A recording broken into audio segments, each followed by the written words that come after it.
013 10 30 7 23 43। আসলে আমার কেমন ছেলে পছন্দ আমি সেই কথা বলতে পারবো না, কারণ গরিবের কোনো চাহিদা থাকে না, পছন্দ অপছন্দ থাকে না গরিবের। আমি আপনার কাছে এটাই বলতে চাচ্ছি যে ভালো মনের একটা মানুষ চাচ্ছি আমি, যে আমি গরিব যাইনো সে আমাকে নেবে, এরকম একটা মানুষ চাচ্ছি। বয়স আসলে বয়স নিয়ে আমি বলতে পারবো না, বাট আমি ভালো মনের মানুষ চাচ্ছি।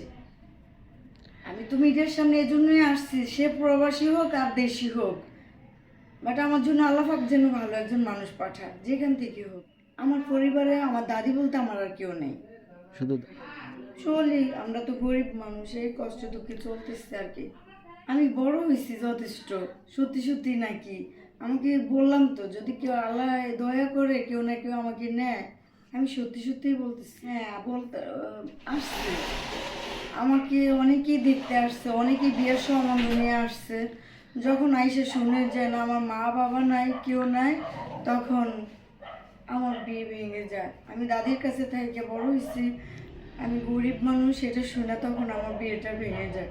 কিরকম আসলে অনেকে আইসা চায়, বলে যে আমাকে গাড়ি মোটর সাইকেল দিতে হবে, আমাকে এটা সেটা দিতে হবে, আমাকে ঘর সাজিয়ে দিতে হবে, হ্যাঁ আমাকে টাকা দিতে হবে 5 লাখ 2 লাখ 3 লাখ এরকম করে বলে। কিন্তু আমার দাদি এতগুলো টাকা কোথায় থেকে দিবে, বাট আমি কোথায় থেকে দিব? এইটাই হচ্ছে আসলে, এগুলো দিতে পারি না দেখে আমাকে কেউ নেবে না, জেলা আমার চয়েস নেই। আসলে ওটা তো আমি বলতে পারবো না, কত হইতে হইব, কত যদি হইতো তাহলে তো আমার ভাগ্যটাই ভালো থাকতো, তাই না? আমি একটা কথাই বলে যাচ্ছি যে তার মনটা ভালো হতো।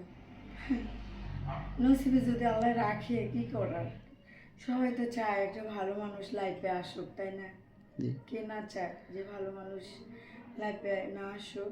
সবাই চায় একটা সুন্দর, একটা ভালো মনের মানুষ আসুক। সেটা যদি আমার ভাগ্যেই না থাকে, আমি চাইলে কি হবে?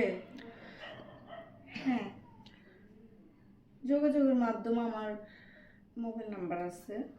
তাদের উদ্দেশ্যে বলতে চাচ্ছি যে তারা যেন দয়া করে আমার এই ভিডিওটা দেখে আমার জন্য দয়া করে, আর আমি গরিব বলে কেউ যেন এড়িয়ে না যায়, আমাকে যেন সহানুভূতি দেখায়।